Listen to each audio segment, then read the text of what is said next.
and Sammy said yes, and Jerry said just as that. Jerry says to me, he says, Coach, I could have caught that. I thought, okay, we'll throw it and we'll see what happens. Rod, do you know what y'all are going to do with the corresponding move with Golden? No. Again, it's. I'll go up and talk with Marty and see the direction we want to head. Go from there. Good, cool. Thank you, guys. I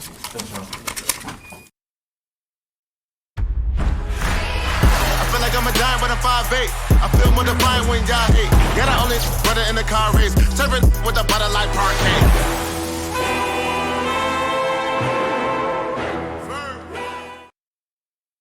SeatGeek.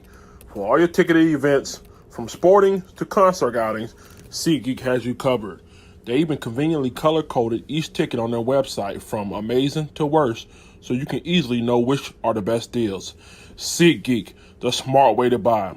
Save $20 off your next ticket purchase with the promo code. Hey everybody, I'm your host, Grande Gato, also known as the Big Cat. My cool guys, put your paws up if you're fucking with the Big Cat. Thank you guys for tuning in. Check this out. Today we're here to talk about Rashad Garden. Goodbye is the saddest word. He has been released by the Carolina Panthers.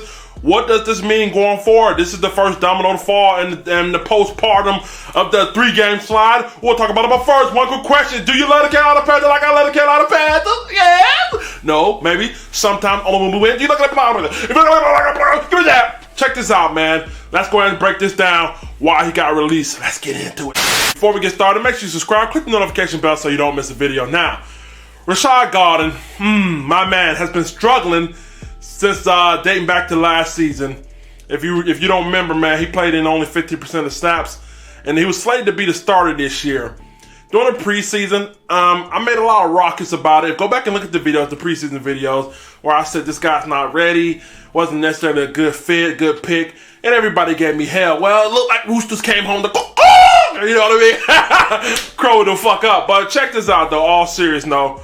Rashad Garden came out here yesterday.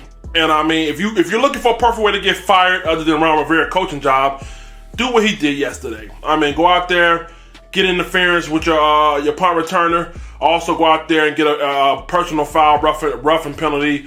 Personal foul penalty. So yeah, that's a perfect way to fuck yourself out of a job. Again, man, he was a guy who had high fruitions.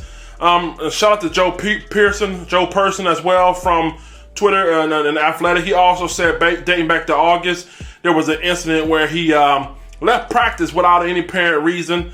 So he was disgruntled, and we kind of knew that, the writing was on the wall. When we signed Trey Boston, the writing was on the wall. We already knew what was going to go down. He made a couple good plays in the preseason that gave me optimism about, maybe I was wrong about him, but eventually, like I say, man, what you are is going to come out. So, hats off to him. Hats off to him. What's up, Cody? Can you hear me? Can you hear me? Yes. I said, what's up, True King? What's up, dude? Chilling, dog. What'd you think about that? I don't know. I wasn't expecting you to get all tatted up. That's cool, though, man. It's like fucking... Oh, you have the epiderm on it? I had the same shit. Yeah, they say it's awesome, dude. It is.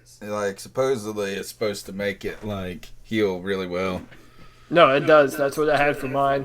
I had to keep it on for 24 hours and then leave one on for another 5 days.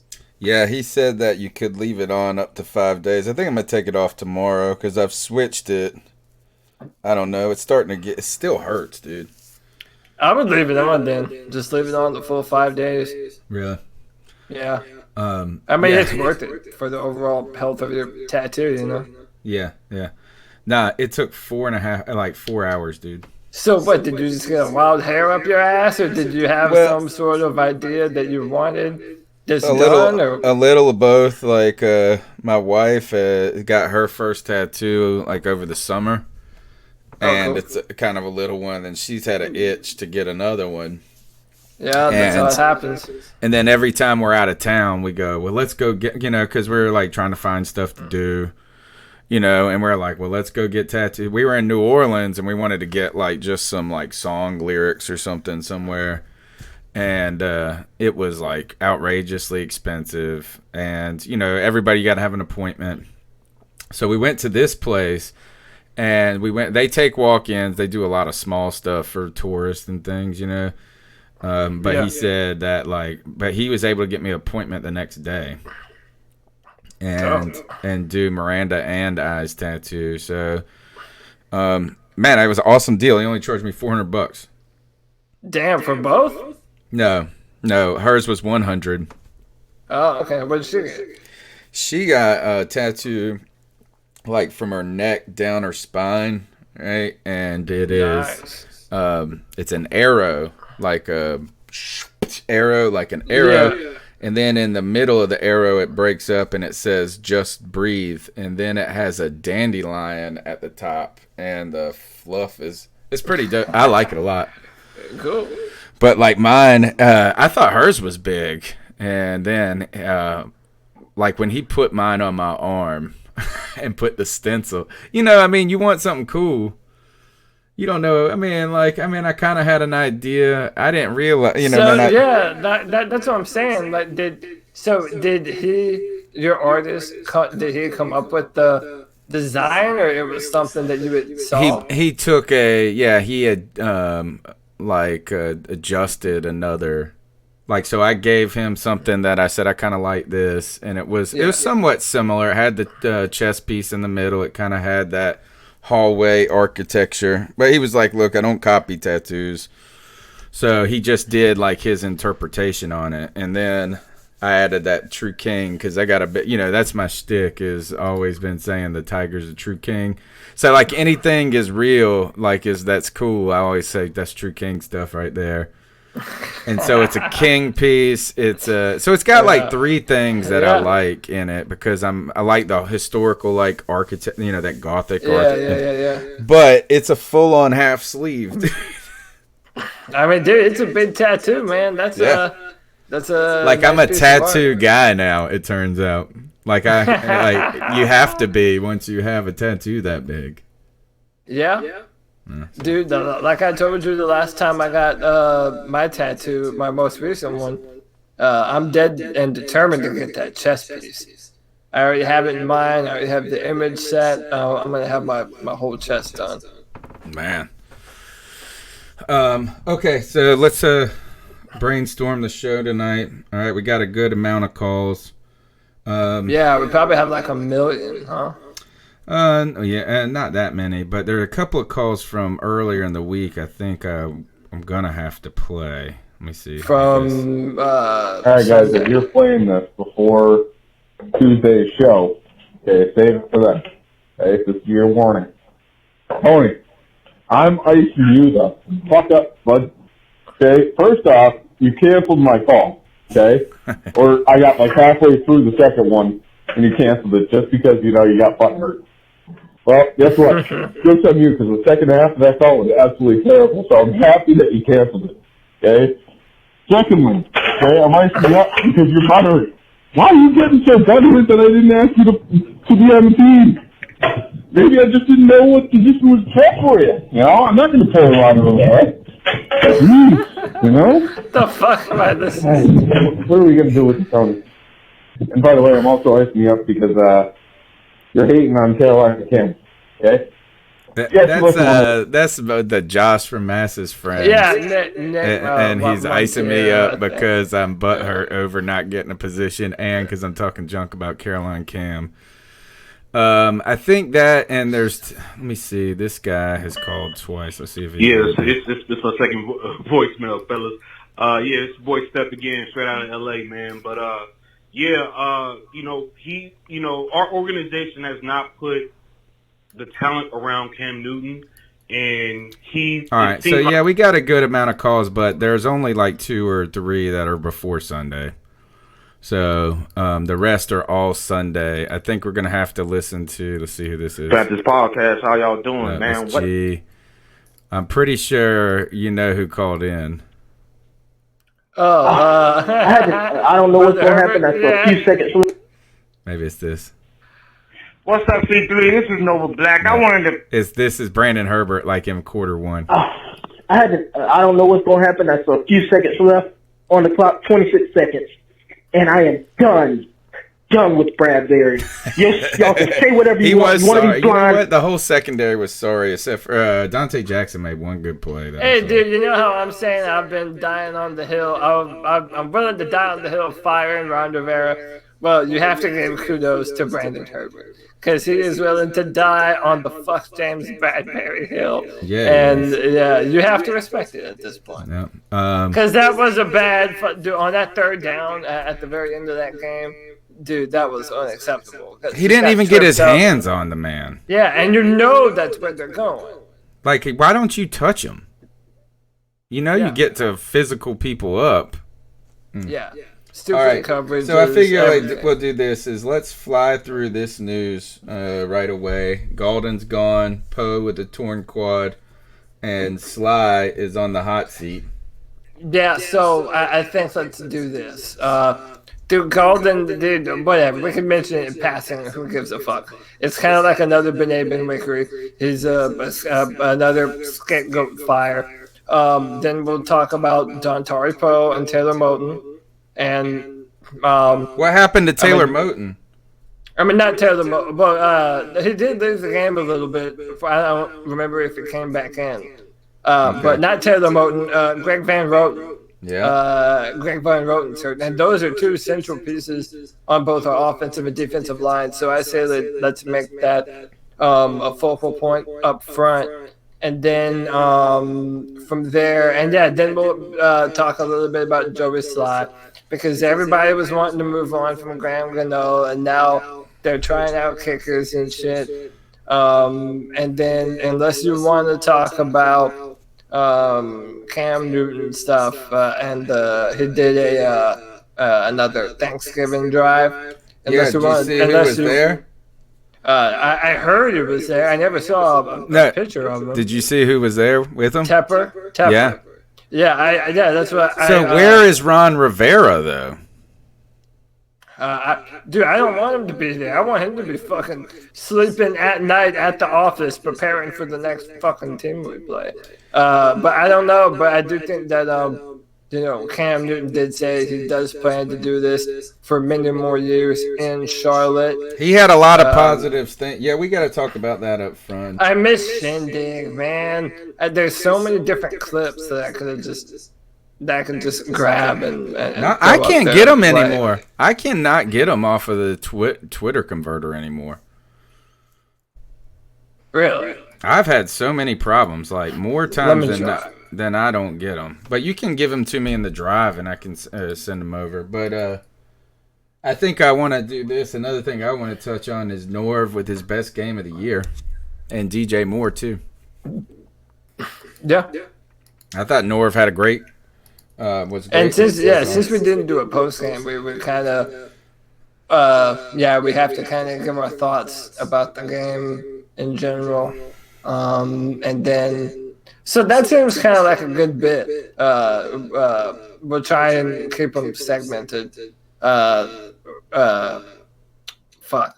Roten and Dontari Poe and all the cuts. Talk about the kicker. We should probably talk about the Saints game first, huh? Like, do all of that out front. Just kind of. Yeah, I mean, I'm more interested in what, just kind of our feelings after the loss.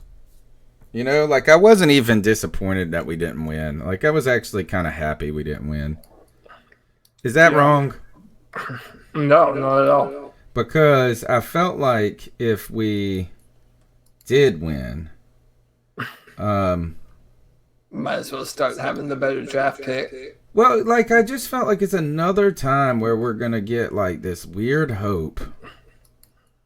Like, if I hear Ron, like, if we would have won that game, he's already come out and said we control our destiny. You know, like, I mean, we're still in it, and I mean, it's just we don't have a team that is playoff worthy, in my opinion. No, there's something broken with this team. And I've got a lot of questions. I've got a question. My other question about this team is what's wrong with Luke? Yeah, but okay, so this is my thing, man, and I feel like we do this every time. Like we say, what's wrong with Luke? Like He's what's making wrong with awful our entire reads. fucking defense, though. Like I feel like we always single him out when our defense is shit. Because, all right, how about this? Where has he been in the post conferences, in the videos? Why is he not a vocal leader at this point in the team? This is supposed to be his defense. But is it though? Have you seen? Know, man. Why like, isn't it? It's got to be his defense. He's the best defensive player we've ever had, other than Julius he Peppers. is. But like, what? Okay, like this is what I'm saying. Have you seen him just absolutely whiff on like a? I mean, every player has that, on the but running like, plays, he's missed gaps. He's been part of the. He has not been great, dude. Look, Eric Reed has more tackles than him. I mean, yeah. We can Oh, talk and about Eric it. Reed was trash in this game. Yeah, but again, that's what I'm saying. So was Bradbury. So was a lot. Why of, are you a giving lot of Keek? other Why is people. Kuechly allowed to disappear right now? I mean, listen. I think that we should definitely put on him what is necessary, just like Cam Newton. When it's Cam's fault, you have to put it on Cam. And when I'm it's not Luke's blaming fault, you have to him. put What it I'm on saying Luke. is, why is he not like? Why? Where? Something's not right, dude. Well, but then You're not seeing him make play. You're not seeing him make the plays as much, and really, he's getting hung up. This is like 2017, I believe, where the guards were getting to the second level. Now, this might have to do with some of the, but when the guards get up and Luke Kuechly has trouble getting off of them, right? And that's understandable because he's a linebacker. But what I'm saying is this: is not only is he not playing as he's not as dominant as he usually is, but on top of that, he's missing in the voice in post games in the locker room. We hear from Greg Olsen every week. Now we're hearing from Christian McCaffrey. I haven't heard from Luke Kuechly all season. Well, yeah, I mean, I think something else that doesn't get said enough about Luke is that Luke is a weird dude, man. Like, he's really kind of calm, to himself, quiet. He's the very nice guy by the rules. But, like, he isn't, he's never been a vocal guy. Like, if you ever hear a clip of him trying to, boast up the team and, light a fire under their ass, it never sounds natural for him. He's not like a natural vocal leader. It's kind of like follow my lead. Do as I do, not as I say. I don't like it. I mean, I think that whatever is wrong with him is whatever is wrong with the rest of our defense. I mean, he was doing fine earlier this year, and then our entire defense just decides to shit the bed. So it's like, is it Luke Kuechly himself, or is it that our defense is playing bad right now? They're just not playing good football. I want him to be more in a leadership role. He has been all right, so he's supposed to be our defensive coordinator on the field, and I don't feel like I've felt that way this year as much. And it's not a knock on him. I'm just worried, is it something? Is it an injury? Is it is he intentionally stepping back into a little bit from it, thinking he's going to be out of here soon? I don't know. No, I mean, but that's the thing. Then it kind of gets in. I mean, you have to get into conspiracy theories and like, oh, maybe he's hurt. Maybe he doesn't want to be here. I don't know. To me, I mean, maybe all those things are true, but to me, and of course we'll say this on the show, but like to me, it's a systemic thing. When our whole team is playing bad, when our pass rush isn't getting home. A bunch of different issues up the middle. When the defensive tackles play bad, linebackers play bad. So I think it's a product of that. Would you say Shaq Thompson has played bad? Yes. In that game, he wasn't great. Okay, so then it's not really Luke. It's our whole team, I feel. I am more concerned that we haven't heard his voice at all this season. I can't remember one time him doing an interview. I mean, I've seen an interview in recent weeks. I just I can't remember which game it was in. I think it was before Atlanta. Yeah, before Atlanta, I heard him give a speech. They were interviewing him. I don't remember what video I saw it on. Well, I feel like I need some Luke Kuechly in my life telling me it's going to be okay. Well, you might not get that ever. I think it could be something. I don't know what it is, but that's it's just strange. I think he's like he's in the past we have considered him the leader of our team. Mm-hmm. And so that's just concerning to me that he's not I don't know why. The other thing is we want to talk about this Burns mess. I got a theory about this.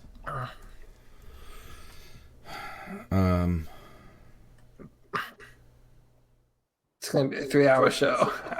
Nah. Yes. What are you talking about?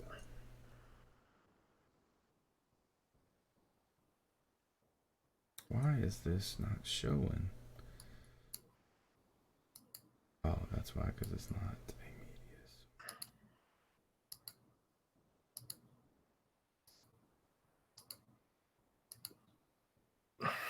Is anybody else coming? Yeah, Greg said that CK said that he was coming. I haven't heard from Greg yet.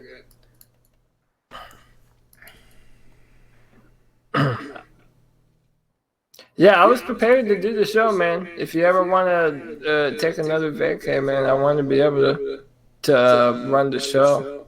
So that way we never have to miss a show. Yeah, I need to just get you up to speed on how to get it pumping.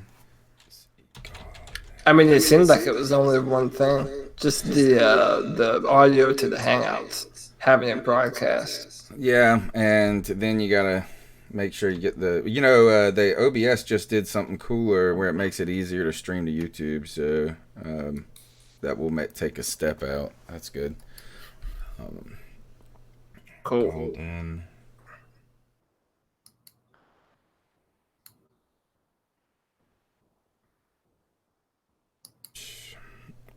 Okay, so the thing that is weird to me. So did you see Burns said that he's been fined for weeks? Yep. I mean, it goes back to that Ron Rivera just choosing not to play his young talented players. Who does that? What justification is there for that? Do you think him coming out, and this is my position here, is that do you think Brian Burns is betting that Ron Rivera isn't going to be here next year because he said something so publicly audacious about he's kind of contradicted the story, which is that he hasn't been able to play with that hand and grab as well. Now I think he might be exaggerating for a few weeks, maybe 2 weeks. Did he really break his own hand by punching the turf? I thought it was punching a ball out or something. Somebody said I saw somebody. I don't know if that's I don't remember how it happened.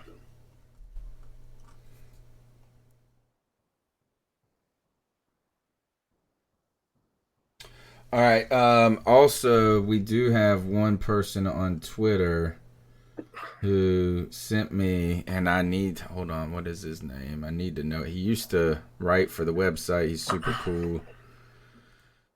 Let's see, where was he? Sent me. He's the one that brought up the. Used to write for what website? For your for the C3? Yeah.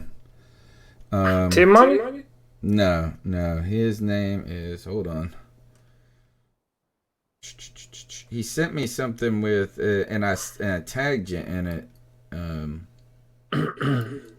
about the One Day Contract podcast where they said that Tepper likes Hurney. He wanted me to talk about that. Let's see.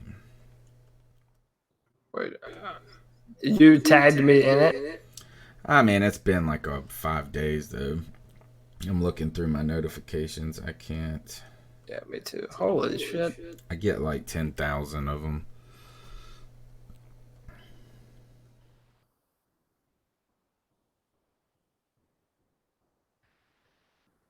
Didn't direct message me, dude.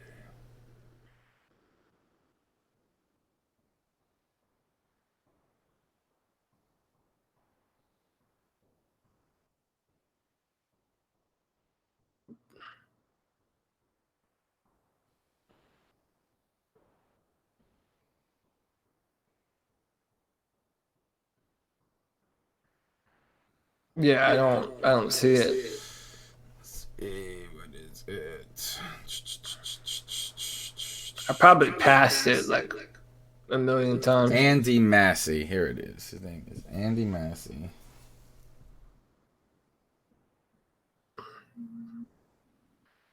And he said this.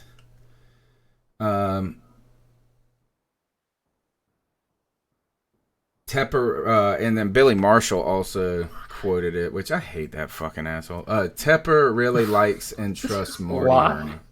Why? Yeah. Because he's a complete dick who thinks he's the only person that's right about anything. And he's an asshole, basically, to people. I think that's more the Marxist dude. Billy don't even mention. I mean, fuck. I don't like either of them, but I do. I would beat both of their asses straight up. Billy likes me. That's cool. He don't like me no more. He don't ever. I think he muted me a while back. He don't respond at all. But dude, they said that if they were Cam's agent, they would no way let him play under a 1-year contract. His final year. And also the other thing is that Tepper likes and trusts Marty Hurney.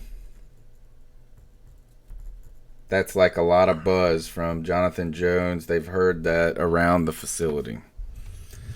So on the 24th, I got tagged in a post. Panthers owner David Tepper considering a major shakeup following a season. That was NFLTradeRumors.co. Yeah, and then I heard the other thing is that he wanted. I've heard that he potentially is interested in the Steelers GM, who's on a year-to-year contract right now. I'd love that, dude. I would fucking love that. I don't even know his name, but he's got to be better than him. Dude, I'm okay with Hurney going. Like, I'm not gonna look at this last year and be like, oh gosh, he did so good that we just have to have him next year. And that's not me taking anything away from Marty Hurney, but I'm okay with David Tepper doing a top-down rebuild from the front office, the coaches. I'm in favor of all of it. Like, let's roll. Yeah, is that I thought it's kind of, you know what Marty Hurney shit is like it's a little like Dave Gettleman, where we got you so infatuated early on. I think he's been fine. I think he's been better. I think he's been good, not great. You know, I think that if some of this stuff. So I think some things with from Galden to the Will Grier stuff, and ultimately just again miscalculating on this offensive line. Those are all things that I think are stains on his record.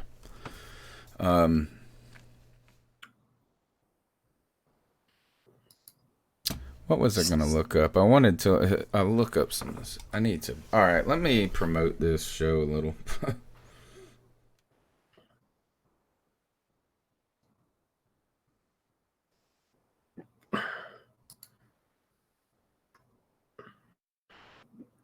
We already got 27 people in the chat room.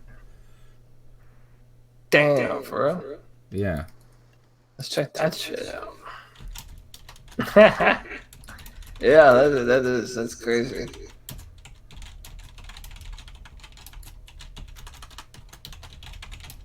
Oh, cause it's live now, you dumbass. Nuh-uh. How long have we been live? Shut up. We're on YouTube right now. What? You're live the last 20 minutes. We've been listening to you guys for the longest. Oh, shit. Wow.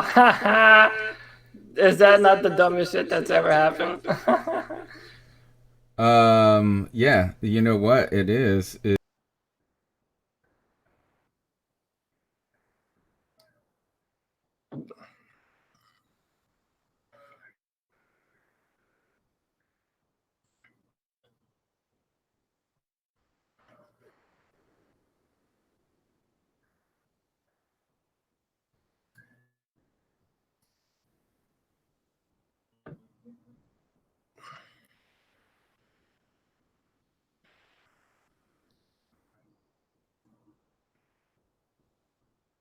For 30 minutes.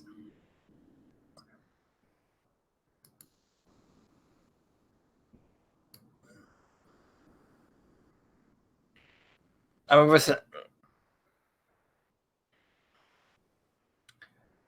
so what's up, Panther Nation?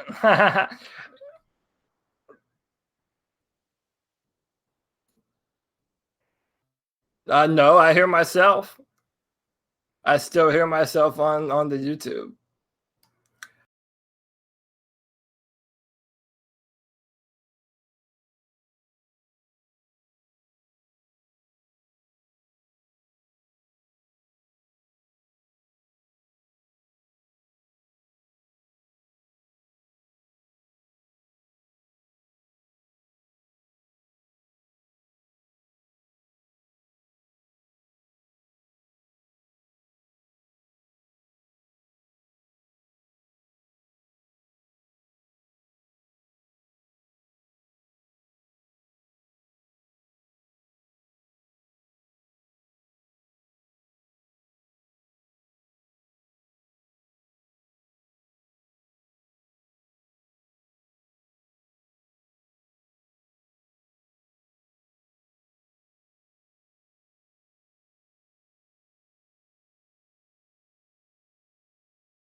In a world where Carolina Panthers fans have an insatiable thirst for Panthers news and opinions, only one podcast roars ferociously. It's the C3 Panthers Podcast. You know it's perfect. Is getting caught with your hand in the cookie jar. Getting caught picking your nose in the car by a hot chick on the side of the road. Or when your parents walk in on you as a teenager doing that thing. Ugh. That's what happened to the C3 Panthers podcast, as somehow they've changed the settings on Streamlabs OBS, and when I hit go live, there's usually a second go live thing that I got to do, and I do that right before the show. And we've been sitting here talking, Cody, about tattoos, arguing over Luke Kuechly, and prepping for the show, and people have been watching us. They're voyeurs, dude. Thank God I didn't tell you what kind of porn I'm into. Jesus. Yes. Yeah, man. But hey, we're here now, and we still have the best fans on YouTube in our chat, actually ready to do the show.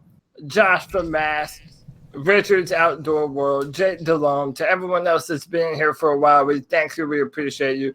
Got a ton to talk about. Tony's done. Ain't nothing to it but to do it, brother. Let's roll. All right, tonight's show is the hangover from New Orleans is very real. Something like that. I don't even know. I'm all flustered here. CK, how you doing, man? We've been talking here, and people have been watching us, man. Yeah, that was interesting. I got the notification at 8:15. I was like, maybe that's just the countdown. But yeah, that's. I'm glad I was not joining earlier than I did, because I may have also slipped up. But I'll tell you what, I had withdrawals from the C3 Panthers podcast, and I'm telling you, looking forward to getting it done tonight, guys. Richard's Outdoor World says, hey, some of us got to see how y'all prepared, and I kept commenting, you were live, you were live, you were live, and we kept not paying attention. Greg, the Bat Daddy, back in the house, in his new house, right? Yes, sir. Yeah. Congratulations. Thanks, man. New house, new puppy, like all the good stuff. Oh, somebody to ruin that brand new house right away. I know, exactly. Yeah, man. Hey, you know what? I served my suspension. I'm back. I'm ready to talk some football. We closed up one internal C3 investigation. Some people filed some complaints against the Bat Daddy. We opened up an internal investigation. We found him free of all the charges, but he took a self-imposed timeout. And now, CK, I think we got to open another damn investigation. Oh, yeah. We need to get those hearings going. We need to be selling the tickets to those hearings so that we can ensure we're giving a thorough investigation. And it's got to be fair. We got to make sure it's fair. Yeah, I mean, I got to admit that I'm going to be the focal point of that investigation. All right, guys, go ahead and subscribe to the show. Smash the thumbs up button. Thanks for hanging out with us through all the mess. And you got to see behind the curtain. And I got to tell you, I'm pretty embarrassed. But guess what? It's not the first time I've been embarrassed. And it's not the first time the Panthers have been embarrassed. And it probably won't be the last time you or the Panthers will be embarrassed. So how about by the end of the night. Yeah, sure. All right, so, guys, the Panthers fall in their third straight, correct? Yes, right. That is the unfortunate truth of Green the Bay, then who'd we go see again? Atlanta, and then now the Saints. You know, it started out as it looked like it was going to be a long and ugly game, guys. The Panthers did make a game out of it. A lot of still mental mistakes and errors for this team. But let me just go ahead and turn the mic over to Cody. What are your initial, just a week removed now, we didn't get our post-game show in. Now we have a couple of days after the game. Where do you stand after this Saints game? Well, I mean, listen, there were things to like about the football game. I do think that Kyle Allen did have something of a bounce-back performance. He definitely did better than he did against Atlanta and against San Francisco and even the first half of the Green Bay game. But overall, a lot of the things that we've been saying for a long time are still a problem. There isn't a lot of due diligence on our defense. I know you and I were talking before the show, which was apparently in the show, about Luke Kuechly and his rumored degradation, and how much of an impact maybe injuries have had on his performance. Does he want to be playing for a Ron Rivera defense? But I don't know. It just seems like I can't really think of anything else other than Christian McCaffrey and DJ Moore are incredible, and they're making plays at a time when seemingly no one else is. We have a head coach that refuses to play our best young players, and Brian Burns seeing 22 snaps out of 67 possible. And other than that, our defense, our backfield got roasted too many times, and it's a problem all the way up and down. CK, where are you at after this game? He might be muted. Greg, where? Sorry, guys, I'm in a grocery store. Oh, okay. Hey, come back to us when you're free. Greg, what do you got after this game? Where are you at now? We haven't talked to you in a couple of weeks.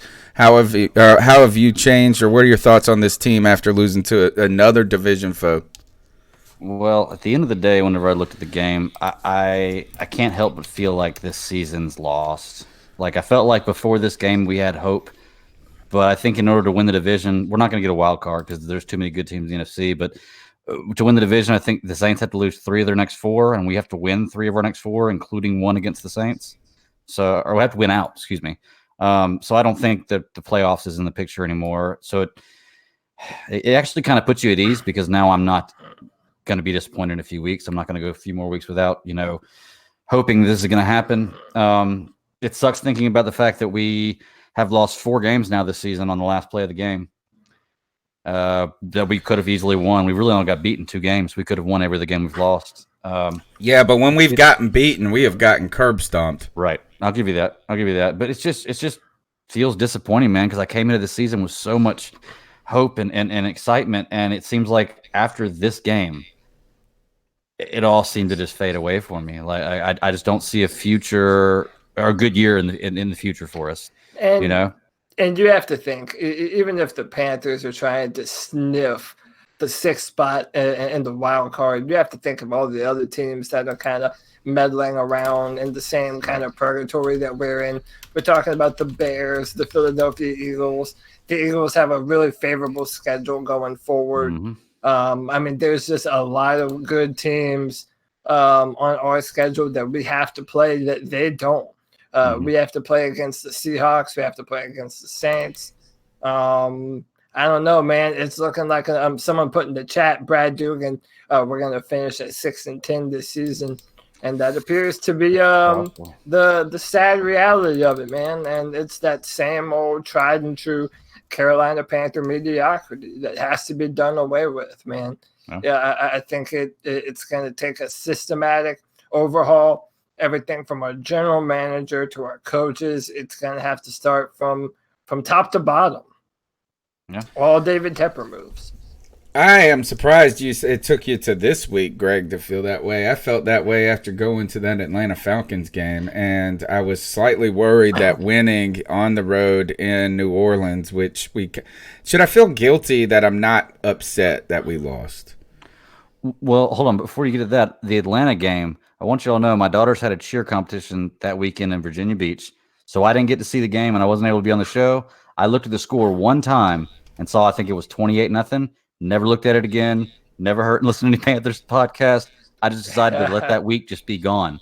You burned the tape. I don't have to deal with that week. Who could blame you, man? Yeah, Who could blame you on that? You burned the tape. I think that the Saints game for me, as I went back and watched it, I was in Nashville at the time. I watched the first half, then kind of had to watch the third quarter on my phone, and then I waited. Once I saw how that was going, I decided I'm just going to wait to get home and watch it when I get home on NFL Game Pass. So finally got to all of that, and I would just say this game is maddening to me. Yeah. And I would say this is more of the Saints playing bad than us playing good. And what I think about this is that our secondary got torched. Eric Reed had a terrible game. Our defense continues to give up big yards on the ground all the time to anybody. It don't matter if they're big, small, good, or bad. And I'm just maddened by the fact that our defense is not better. Right. And I just expect that our team, and this would be my question to Ron Rivera. I actually came after the people in the post-game press conference, the Charlotte media, and I was not talking about you, Charlotte Vibe, because he responded to me immediately saying, "What do you want me to ask?" But I said that the Charlotte media is like a bunch of puppy dogs at Ron Rivera's knee, hoping they scratch behind their ear. Like, why don't we just ask this question to him? Ron Rivera, you have taken over the play calling at defense last year. We have made this shift to a new scheme. It's clear that scheme exists. And our defense is not good this year. Why? Why is it not good, and how is it going to get better? And where does that fall on you and the players? Because it's both. It's both. I mean, and we've had this argument over and over. But we were talking about in the candid behind the scenes C3 show before we went live, when we were already live.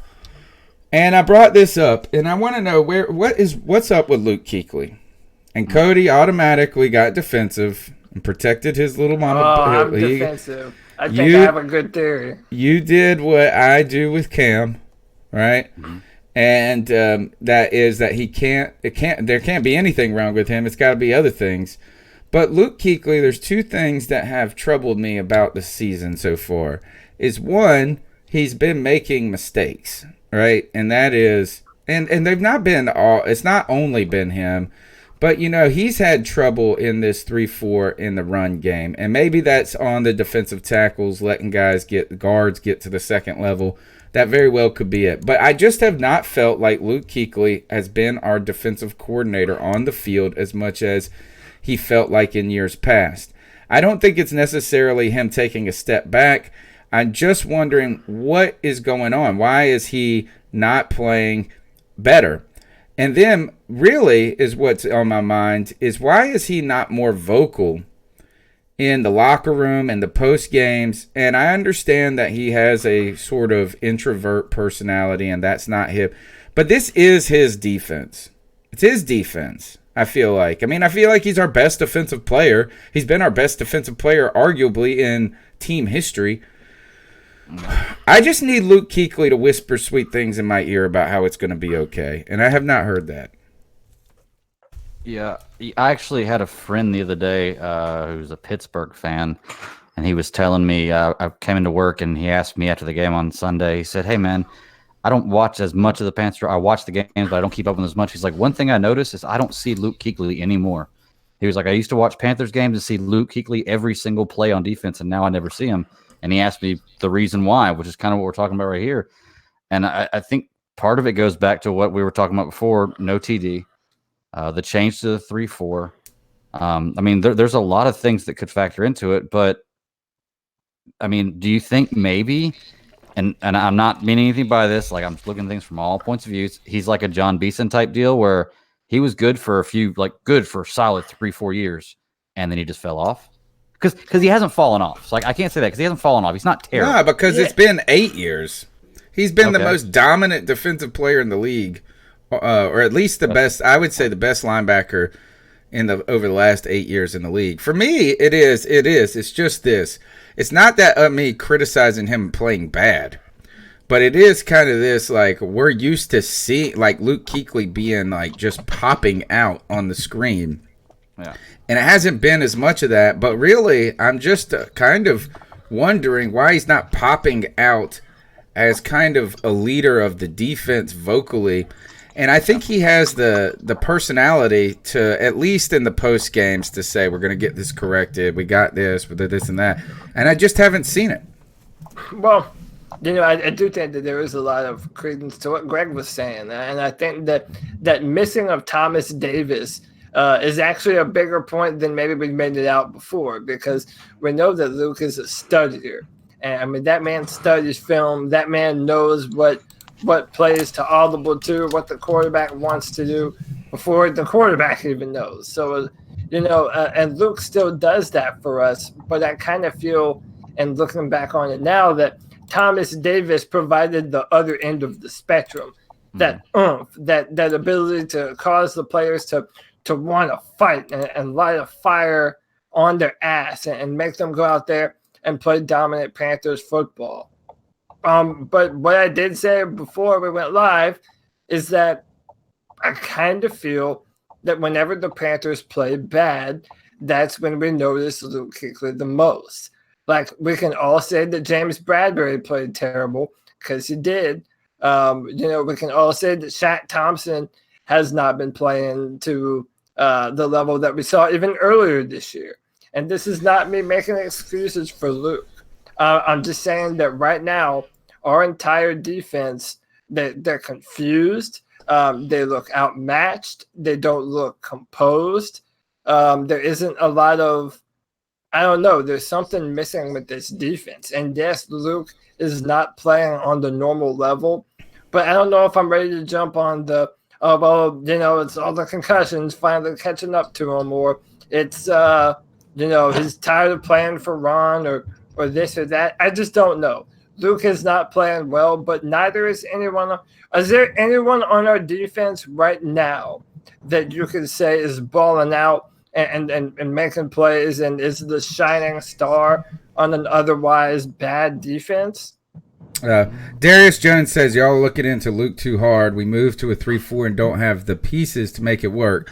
And I think there is something to that, especially by losing Don Terry Poe in that game, is that we really haven't – we might not even be big enough on the defensive line to be a 3-4, right? Like, we could use like two – Gerald McCoy is kind of – I don't know, kind of a leaner, not a leaner, but he's not the largest defensive tackle in the league.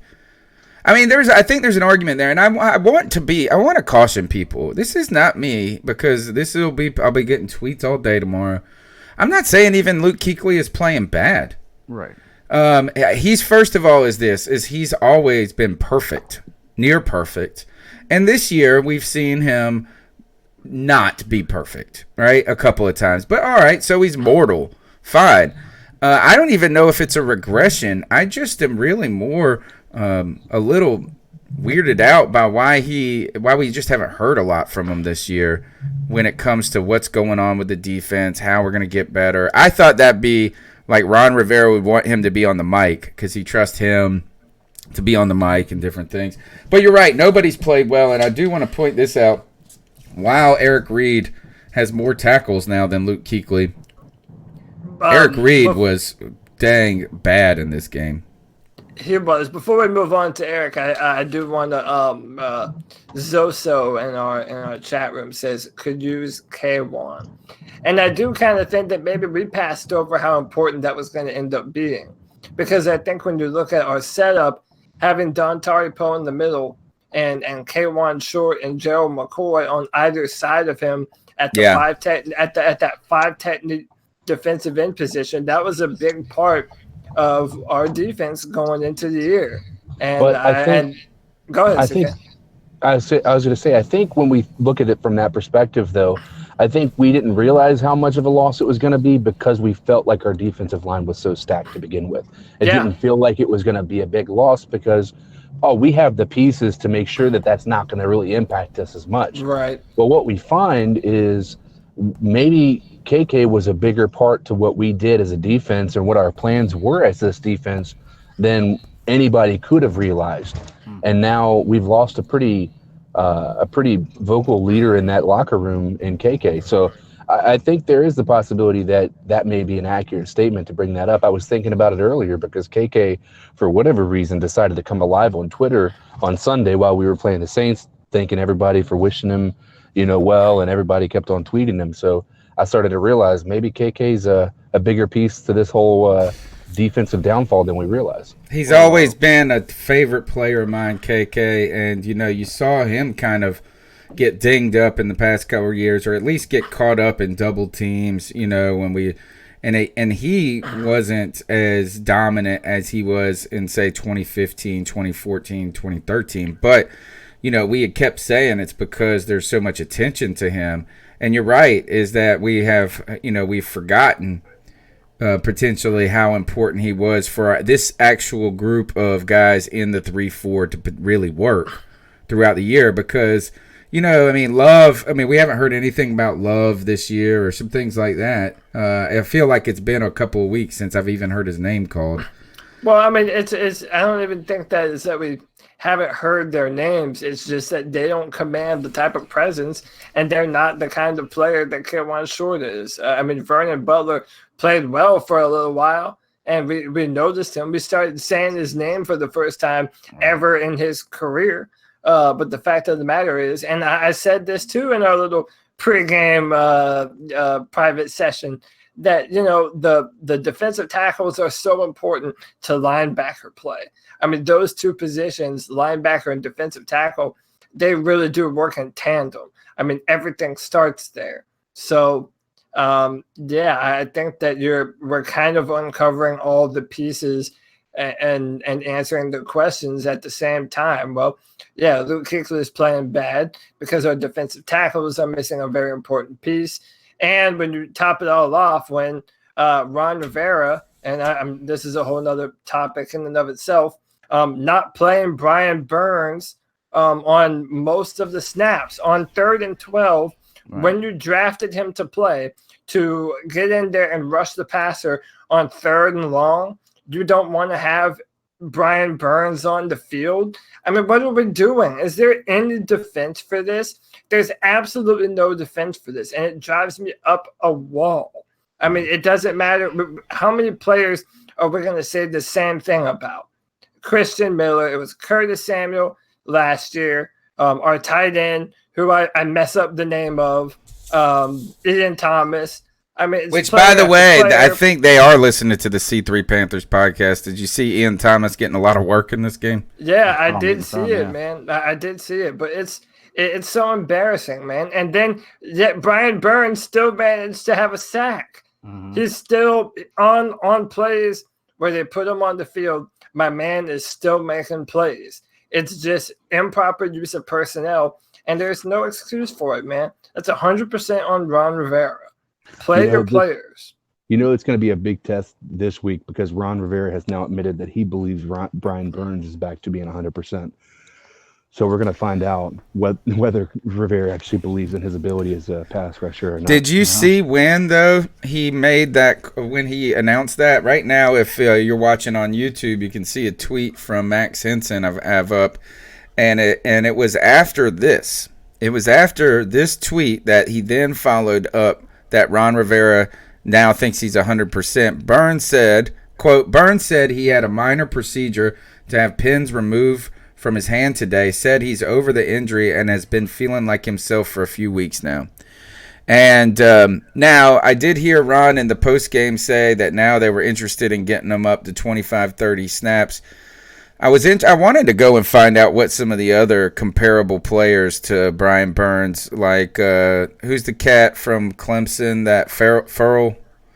That compared to him? Yeah, like more highly rated. The rookie, like the rookies coming in this year and seeing how much time they're getting in their systems. Cleveland Farrell, Montez Sweat is another one.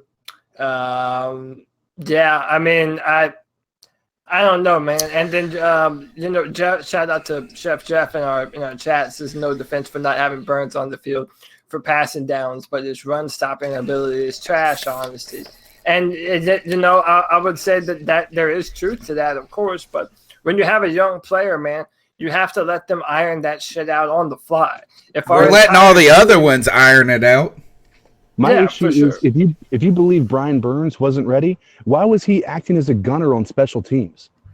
Yes, true. And why are you risking his health on special teams when he's much more useful on your defensive line? Well, he's never played special teams. He's never played that position. So there's no reason for you to believe he's going to be a star in that instance. Yeah. Now, I know we had some special teams issues before, obviously against Atlanta where we let the touchdown happen, but I mean, even, you look at all that stuff. I mean, there is just no indication that Brian Burns should have been on the field. It almost makes you think that they don't value him for what he's actually been drafted for. Because what happens to people they don't value? They go to special teams. Well, I think Ron Rivera is also the kind of coach that he wants to make sure that these players cut their teeth and that, Rivera, they have to earn their spot. And that's why he misses out on so many different players out there. Like it takes an injury for a player to get promoted or realize we have somebody great on the roster sometimes. So I feel like he's earned his spot though. Like he has been productive. You know, I mean, like he has been productive, and so it is strange. Now, do you think? And I said this in the pregame show that we didn't know was live. Do you think that Brian Burns coming out and saying this indicates that he's kind of bucking up to Ron a little bit?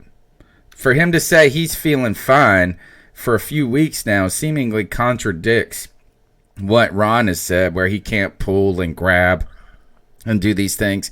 And my conspiracy theory is that Brian Burns may be letting it slip that the hot seat talk for Ron Rivera is actually in the locker room. Yeah. Well, I actually wanted to bring this up while we were talking about the defense because there's two possibilities that I have no evidence of, but I'm just trying to open up possibilities in my mind of what could be wrong with the defense. One would be maybe Ron's lost the room. Like maybe he's lost respect from a lot of the players and they're just not playing hard for him, which would go back to what Cody's saying about needing new coaching, because if you can't motivate your players, something's wrong. But also, do you think maybe there's some dissension in the locker room? Like maybe there's factions. Maybe the team doesn't get along. Like I'm not specific. Like just say, for instance, the defensive line doesn't get along with some of the cornerbacks or vice versa. I mean, I have no indication of any of this, but do you think that's a possibility? Well, I mean, it's certainly possible. I mean, if you watched All or Nothing last year, a few of the veterans were pulling aside Dante Jackson, who was granted a rookie at the time, but they were trying to talk him down and get him to do some things better. But I think you kind of hit the nail on the head with your first point. I mean, this is Ron Rivera's 9th year coaching the Carolina Panthers. And maybe the new guys, maybe they have no connection with them, but maybe the older veterans on our team have just kind of tuned them out. They know the song and dance. They know what Ron Rivera is going to say at the end of the year when he's trying to, whip this football team into shape. And it doesn't work the same way anymore. And yeah, it does go back to what I said about Ron Rivera, man. I mean, even if he managed to somehow save this season, I don't know, man. We need to reinvigorate this locker room with something different. It's time to move on, man. I don't know what could happen to finish out this year that would cause me to want Ron Rivera to stay as our head coach. Yeah, I mean, I've moved. I mean, it's harder and harder to not feel like that. Particularly, I mean, I felt like that 2 weeks ago. That it just is another nail in the coffin. Look, CK and I are going to be going to the game this Sunday. We're hosting this week. We got Seattle, right, CK? He's not here. Okay? I'm pretty sure it's Washington. It's Washington this week. I mean, bring up the schedule. Dang it. All right. Well, is that you could get, it is the Redskins. All right. So dang it. I was hoping for the Seahawks. Look, you can join us at the game. And if you want to come to the game and hang out and see the Panthers go against the really, really bad Washington Redskins, so bad that their quarterback forgets that he's the quarterback and is taking pictures on the sidelines with fans over there, you need to go to Vivid Seats. You can download the app Vivid Seats or vividseats.com, and you can get a ticket you want for a price you like. Right? Join us there at the game. Vivid Seats has a rewards program where they reward you for the more tickets you bought. When I was in Nashville, I pulled it up, and I was trying to talk the wife into going to a Predators game. The Predators were playing the Vancouver Canucks, and tickets were as low as $25 there. So, hey, the Redskins don't garner and command the most attention when it comes to the second-hand ticket market. So if you want a cheap ticket, go to Vivid Seats, hang out with us and watch this game, and be sure to use the promo code OVERTIME at checkout to receive a discount of up to $100. That's Vivid Seats app, promo code OVERTIME. All right, let's see. Other news real quick. Did you guys see this? Galden got released. And, yeah, I did. Yeah. So we have now let go of another. Basically, the third round is a bad round for the Panthers since Trey Turner. I'm trying to think of the last third-round pick that we had good that turned out well. But Rashawn Golden, to tell you the truth, has been pretty much a headache for the team, and at least he hasn't even been good enough to be a headache. You know, he started to show some flashes in the preseason that he might be able to contribute to his team, but he's been relegated to a complete special teams role, as well as the Panthers made it clear that they needed help there by going and getting Trey Boston and making sure Eric Reed's the guy out there.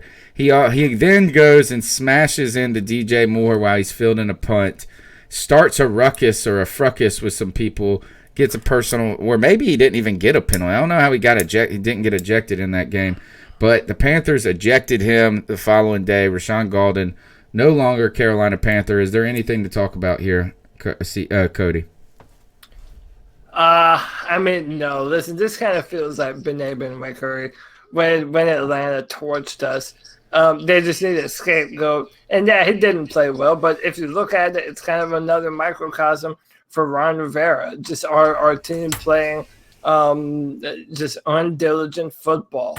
And you know, just playing out of sorts. Yeah, man, I don't know. This is it's one of those things where I never liked the pick to begin with, but I always hoped that he could turn into something for us. I remember in the preseason, we gave him some shots at nickel. Ultimately, we wanted him to be our long-term nickel corner. Apparently, he bought into what the Panthers were doing this season. And yeah, it's just another wasted third-round pick. Oh, and by the way, don't let that fool you from the fact that last year's third-round pick can't win the backup job in Carolina. I'm just saying, I'll throw that out there. But I don't know, man. It just seems like another move where Ron Rivera and Hurney are trying to say, see, we care that we're losing. We cut a player that did an oopsie. So I don't know. All right, while you guys are checking out the show, go ahead and smash the thumbs up button. Over 50 people watching the show. We appreciate it. You can call into the show, 252-228-5098. We're on iTunes, TuneIn, Stitcher. Leave us a review. Help the podcast grow one fan at a time.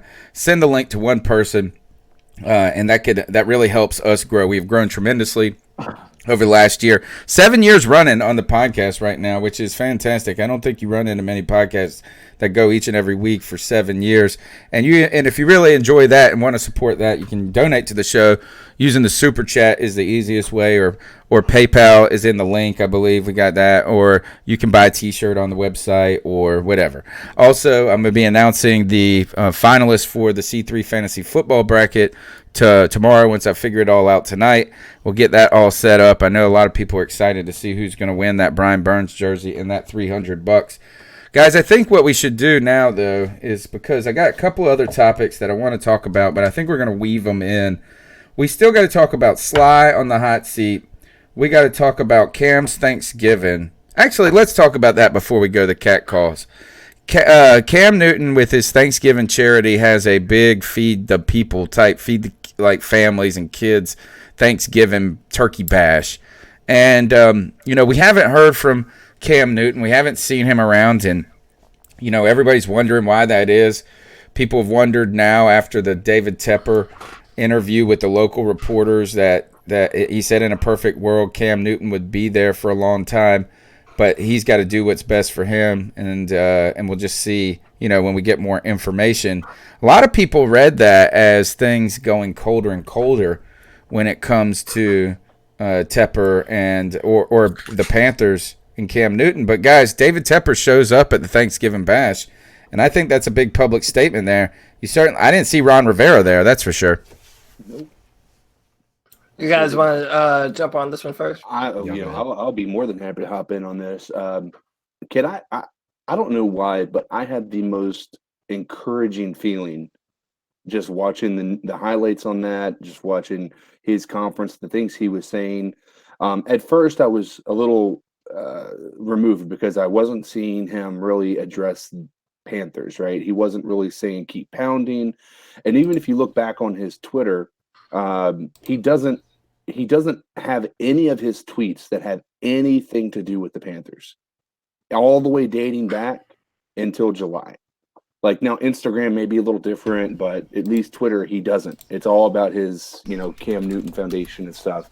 But nothing says keep pounding, nothing. So I kind of got discouraged there. But, seeing how he addressed the community in Charlotte saying, I really, really missed you guys. That offered me some encouragement, and the fact that David Tepper showed up was always very encouraging, but they had a very awkward interaction.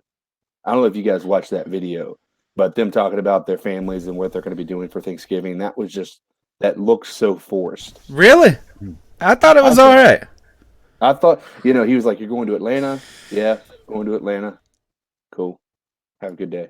Type of thing. That's how I felt like that I felt like that conversation was like a 17-second video that felt like it was just, hey, we're just going to do this to kind of say that I showed up for your thing.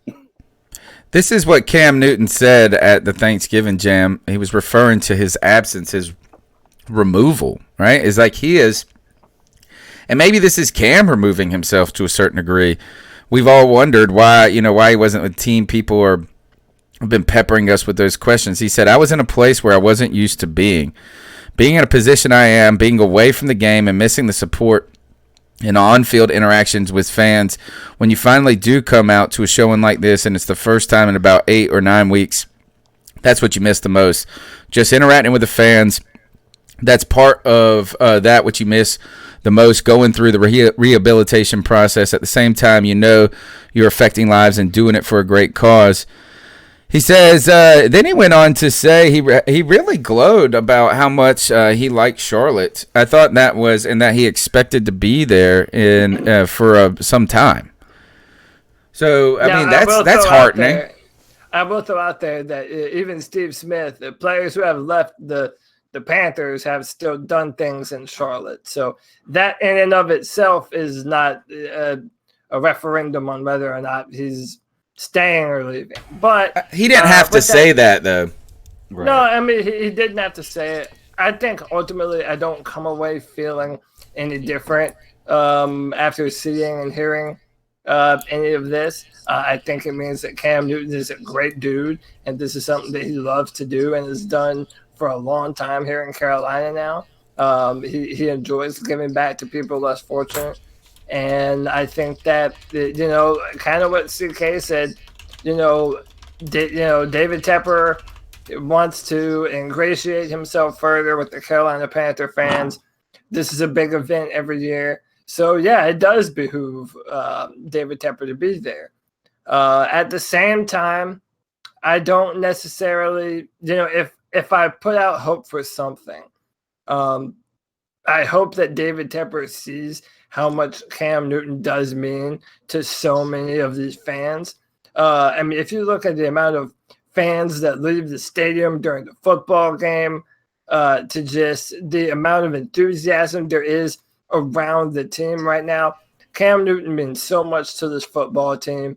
And I genuinely hope that he wants Cam Newton, that he wants to be in the Cam Newton business for a long time to come. I think he should, but time will tell. Well, for me, I honestly don't know a whole lot about this. I've been under a rock for the last week, just moving and unpacking and packing and all kinds of stuff. And I actually just got cable today, so I haven't watched any television. I really haven't been on Twitter at all. But just based on what you guys are saying, I kind of have the same sentiment as Cody's kind of giving here. Is it doesn't really move the needle for me, which is not a good thing, but it's not a bad thing either, because it doesn't just from what I've heard from y'all, it doesn't sound like anything's gotten worse. And yeah, while it does save face for Tepper to be there, they don't have to do that kind of stuff. And like you said, Cam Newton doesn't have to say that stuff. So, I mean, it's more positive from what I'm hearing from y'all than anything negative coming out of it, or it doesn't make it seem any more negative to me, at least. Yeah, I mean, I don't feel like all of a sudden that it's a ringing endorsement, but him not being there, he didn't, I mean, is that there've been distance between the organization and him. And so seeing Tepper after this week's comments just in the same frame as him is encouraging to me. Right.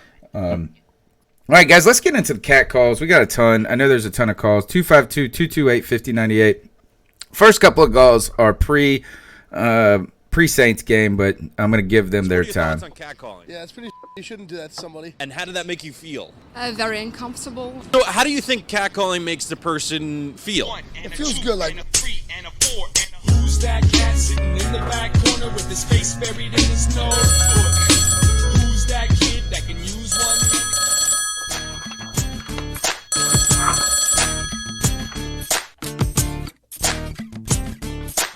Yo, it's your boy Young Steph, man, straight out of LA, man, all the way in Cali, man. Been a Panther fan for a long time. What's man. good, brother? Tim Biaka Batuka. Yeah. Feel me? Anyway, I got his jersey. I want to talk to you guys, you know what I'm saying, about what's going on, you know, with everything that's going on with the Panthers, man. And I got some serious issues, but for one, let's just start with the greatness of our Panther Nation, man. Actually, you know, let's start with 2015. I've been wanting Ron Rivera gone since then. And my thing is that I've been wanting him gone ever since they had a meeting. Now, I don't know if you guys know about this, but they had, you know, he brought in all the captains after the Super Bowl. And I guess they had a dinner or something like that. And, you know, he was saying, you know, that everything was off, everything was on schedule during the Super Bowl. And, you know, he was strict on the guys. But what I got from that was, you know, during that whole season, he was talking about us not losing our identity, us, you know, being who we are, you know, all that other crap, right? But you come out strict in the Super Bowl and we came out flat and lost.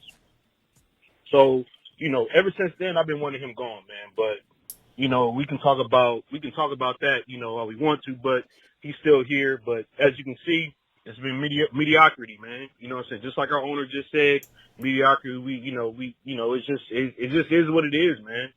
And, you know, a lot of people are talking about, even with the Cam Newton situation, we all know we need Cam Newton. You know, a lot of the callers are not really talking about, you know, all the games and everything, but at the end of the day, we need a Cam Newton against the 49ers. We need a Cam Newton against all these teams, man, because a healthy Cam Newton, no one can stop us. But in general, I have to, you know, really get at the Panthers organization and on me, because like seeing it from what it is, we have to really get at them, because you haven't gave this man any offensive line help at all throughout his years, at all. And you haven't given him any wide receivers at all. I know DJ Moore and Curtis Samuel are cool, but you know what I'm saying? Like, Kelvin Benjamin was a bust. It's recent. You know what I'm saying? Even old Steve Smith, he was good, whatever, but he was old at the time when Cam came. So you haven't put anything around him at all to boost him up as a quarterback. And for the simple fact, another thing is what I was mad about, you know, from this organization. Oh, no. He got cut off here. Here's the back end of his call. Yeah, it's my second voicemail, fellas. Yeah, it's boy Steph again, straight out of LA, man. But what's up, yeah, Steph? You know, our organization has not put the talent around Cam Newton, and it seems like he's getting the fault for it, and I don't like it. You know what I'm saying? Even when he got drafted, I didn't like the offensive coordinator. We needed a guy to come in and change Cam Newton, but to get him right. You know what I'm saying? Let's just say if he would have had Bruce Arians or Jim Caldwell, or, you know what I'm saying? Like actual quarterback gurus that know how to play the game, you know what I'm saying? To know how to call the games and everything else. If he would have had Norv Turner, even in his early career, you know what I'm saying? You wouldn't really see the inaccuracy issues and all this other stuff, man, that I think he would have worked well on, you know what I'm saying? But we have always been in this organization of run first and defense, you know, second organization. And, you know, I don't like that. You know what I'm saying? We didn't really help Cam Newton out to his full potential.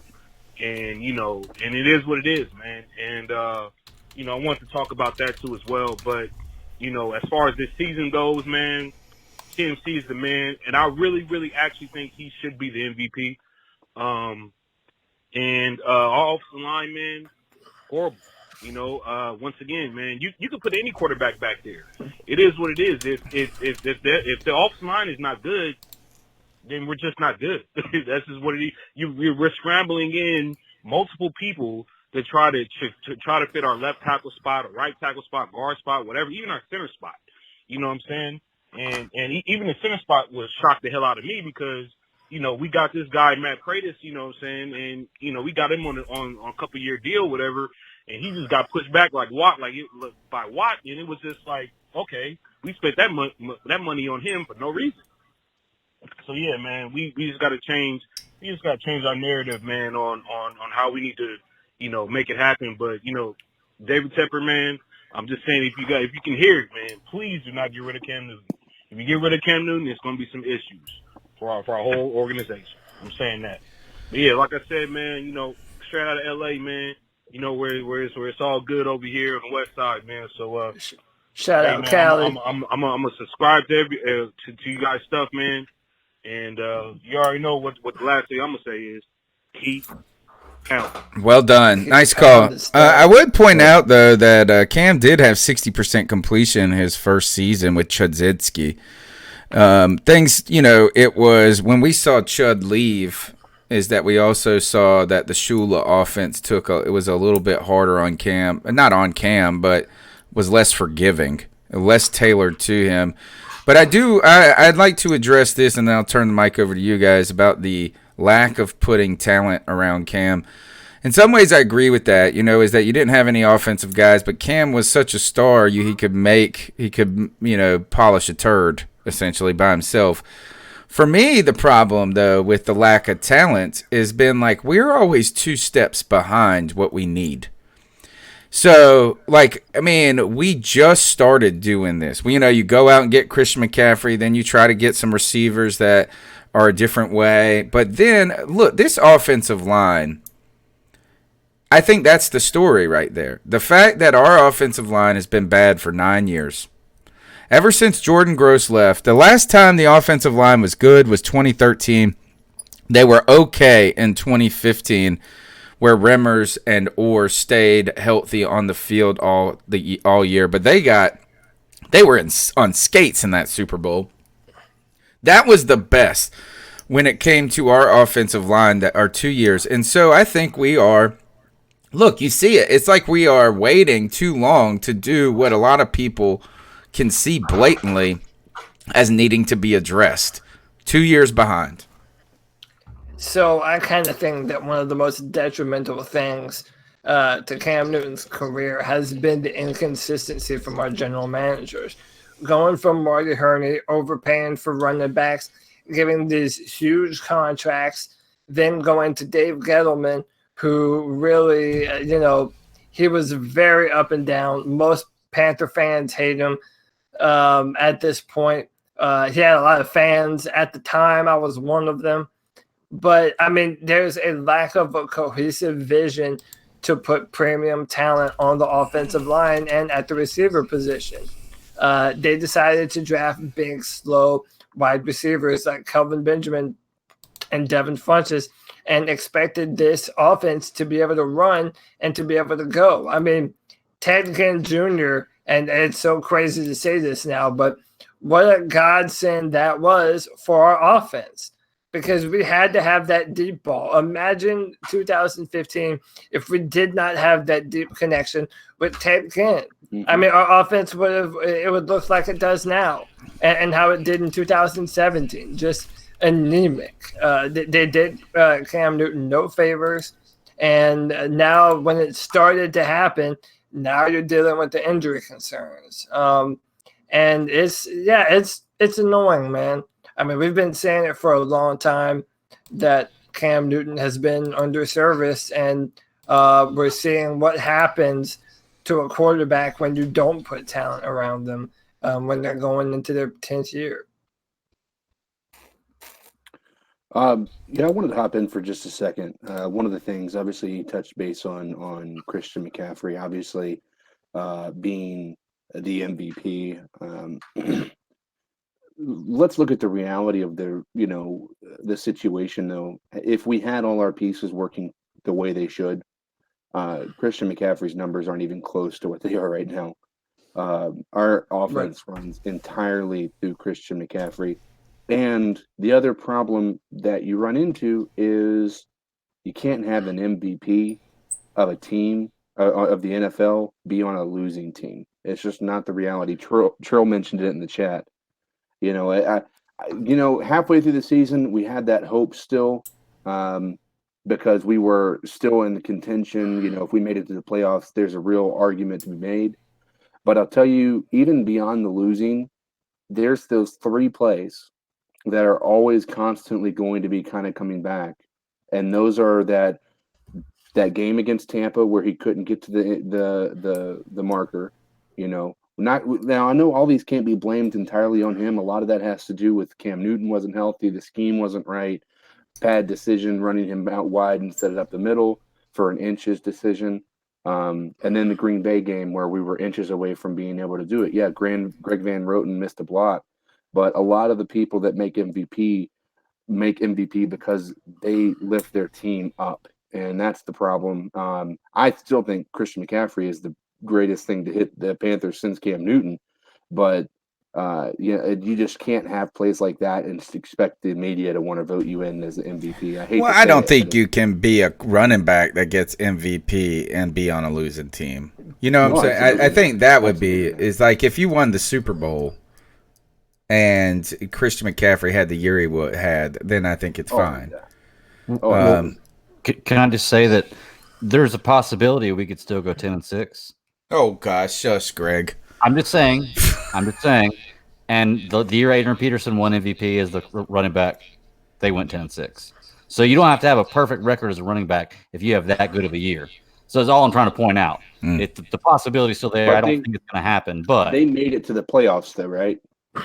Right, but 10-6 doesn't make the playoffs every year. That's just happened to work out that way for them. I know, but that's what I mean. Like they made it to the playoffs. That's a big part of it. If you're not in the postseason, you're not on prime time. You're not like that's. I think part of the reason you're not going to see Christian McCaffrey is we don't have any prime. We had 2 primetime games, beyond the 4 o'clock, which I don't even consider that prime time if you ask me. But there's only 2 primetime games we've had this year, and in both of them, Christian McCaffrey came up short.